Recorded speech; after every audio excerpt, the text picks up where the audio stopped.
రిజర్వాయర్లు మన వనపర్తి కాన్స్టిట్యున్సీలో మంజూరు చేయడం జరిగింది. దీనికి గాను 2460 కోట్లు ఎస్ఎస్ఆర్ రేట్లు 2019-20లో మంజూరు చేసింది.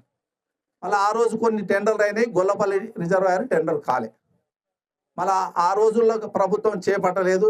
రొటీన్లో తెలంగాణ ప్రభుత్వంలో కాంగ్రెస్ పార్టీ పవర్లోకి వచ్చింది 2023 ఎండింగ్లో. రొటీన్ భాగంగా మళ్ళీ మన ఎమ్మెల్యే గారు రిజర్వాయర్ గురించి ప్రభుత్వం వాళ్ళు ఇంజనీరింగ్ డిపార్ట్మెంట్ వాళ్ళు ఎమ్మెల్యే గారికి చెప్పినారు. ఎమ్మెల్యే గారు కూడా ముఖ్యమంత్రికి చేసి మళ్ళీ 20 రిజర్వాయర్లు శాంక్షన్ అయినాయి. మళ్ళీ కల్వకుర్తి లిఫ్ట్ ఇరిగేషన్లో మళ్ళీ పంటలు రెండో పంటకు నీళ్ళు ఒక్కోసారి మార్చిలో బంద్ అయితే మళ్ళీ రైతులకు ఇబ్బందులు జరుగుతాయి. మళ్ళీ ఈ పంటలకు పండాలంటే మళ్ళీ బ్యాలెన్సింగ్ రిజర్వాయర్లు ఏం చేయాలని చెప్పిండు. 28/2/2025లో ఒక ఈఈ గారు గవర్నమెంట్కు లెటర్ రాసిండు. మళ్ళీ అయ్యే ఈ రిజర్వాయర్లన్నీ కడితేనే మనం రైతులకు నీళ్ళు ఇవ్వగలుగుతాం, మళ్ళీ ఇవి కట్టాలంటే ఏం చేయాలని లెటర్ పెట్టారు. అప్పుడున్న నిరంజన్ రెడ్డి గారు కమిషన్ కాడికి తీసుకొని భూములకు ఎవరికి కూడా డబ్బులు ఇవ్వలే. కాంట్రాక్టర్ టెండర్ తీసుకొని 3 సంవత్సరాలు 4 సంవత్సరాలు గడిచినా మళ్ళీ ఎక్కడ కూడా ప్రాజెక్టు పనులు మొదలుపెట్టారు. జీవో 5,50,000 మాత్రమే మేము రైతులకు ఇస్తాము, అవసరమైతే పోలీసు వాళ్ళని పెట్టి ప్రాజెక్టు కంప్లీట్ చేస్తాం అనే ధోరణితో ఆ రోజు ప్రభుత్వం చేపట్టింది. అయినా మన ప్రభుత్వం వస్తే మాకేం చేస్తారు? ఆ రోజు కూడా ఎమ్మెల్యే గారు ఏం చెప్పారంటే, మీకు నచ్చినట్లు మీరు ఒప్పుకుంటేనే ఈ ప్రాజెక్టు కడదాము, లేకపోతే కట్టేది లేదు. ఎందుకంటే ఒకరి ఇబ్బంది పెట్టి కట్టే సిస్టము కాంగ్రెస్ ప్రభుత్వంలో ఎప్పుడు కూడా లేదు. ఎందుకంటే స్వాతంత్రం వచ్చినప్పటి సంది కూడా ఏ ప్రాజెక్టులు కట్టినా కాంగ్రెస్ ప్రభుత్వమే కట్టింది. ఈరోజు మనం ఇక్కడ నీళ్ళ కొరకు ఈ ప్రాంతం అంతా సస్యామలం ఉందంటే కేవలం రాజశేఖర రెడ్డి గారు. మన శ్రీశైలం కట్టింది మన కాంగ్రెస్ ప్రభుత్వమే, నాగార్జున సార్ కట్టింది కాంగ్రెస్ ప్రభుత్వమే, జూరాల కట్టింది కాంగ్రెస్ ప్రభుత్వమే. ఇన్ని ప్రాజెక్టులు కట్టున్నప్పుడు కూడా ఎక్కడ కూడా రైతులను ఏమి ఇబ్బంది పెట్టకుండా ఆ రోజున్న డిమాండ్ ప్రకారం, ఆ రోజున్న ల్యాండ్ రేట్ ప్రకారం మంచి కాంపన్సేషను. శ్రీశైలంలో ఉద్యోగాలు కూడా ఇచ్చిండ్రు, ఇంకా కొంతమందికి ఇవ్వలేదు. వాళ్ళు ఇప్పటికీ జీవోలు పట్టుకొని కొట్లాడుతున్నారు. సార్ ఏం చెప్పినాడంటే, అయ్యా రైతులు ఒప్పుకొని వాళ్ళ ఇష్టపూర్తిగా వాళ్ళ భూములు ఇస్తేనే మనం ఈ ప్రాజెక్టు కడతామనే నిర్ణయంతో ఉన్నాము.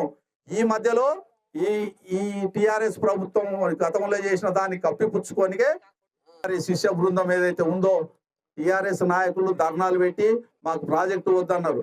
మళ్ళీ ఇదే నిరంజన్ రెడ్డి గారు 2018లో మంత్రి అయిండు, మళ్ళీ ప్రాజెక్టు ప్రపోజల్ పెట్టిండు, ఇవన్నీ చేసిండు. మళ్ళీ ఆ రోజు కేవలం నిరంజన్ రెడ్డి గారు కమిషన్ల కొరక రైతుల కొరక ఇది ఒక్కటే చెప్పాలి. గొల్లపల్లికి వచ్చి ఏదైతే గొల్లపల్లి రిజర్వాయర్ లో బెంబేలు పడుతున్నారో ప్రజలు ఎటువంటి ఆందోళనలకు గురి కావాల్సిన అవసరం లేదు.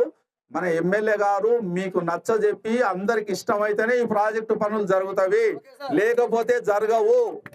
అవతల గత మంత్రిలాగా ఈయన కమిషన్లో ఈయన ఆధారపడే మనిషి కాదు. ఇది ఓపెన్ ఫ్యాక్ట్. ఆయన దాని కొరకు పనులు చేయొద్దు ఏ రాజకీయ నాయకుడు కూడా.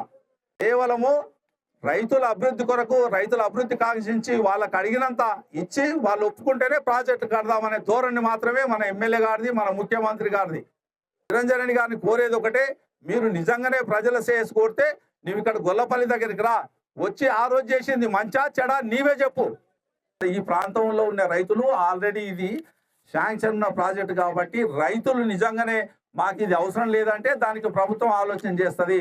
నిజంగానే ప్రభుత్వం కూడా చెయ్యాలి రైతుల కొరకు, ఇతర ప్రాంతాల అభివృద్ధి కొరకు అంటే రైతులను ఒప్పించి చేస్తారు. రైతులను కాదని మాత్రం ఏ పని కూడా కాదు.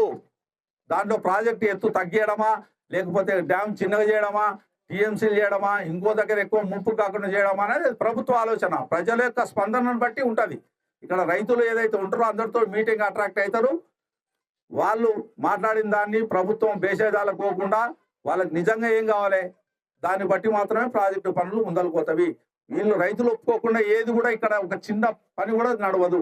ఇలాలే తూము అనేది అది మన ప్రాంతానికి కాదు. తూము అనేది కిందికి పోతాయి నీళ్ళు, కింది కొల్లాపూర్కి పోతాయి. చరిత్ర సృష్టించినోడు ఇప్పుడు ఆ చరిత్రని తిరగరాయబోతున్నాడు. అబద్ధాల గోడల్ని బద్దలు కొట్టి నిజాలను రాగా మీ ముందుంచబోతున్నాడు. నిజమైన వార్తల కోసం వెంటనే డౌన్లోడ్ చేసుకోండి రా యాప్ని.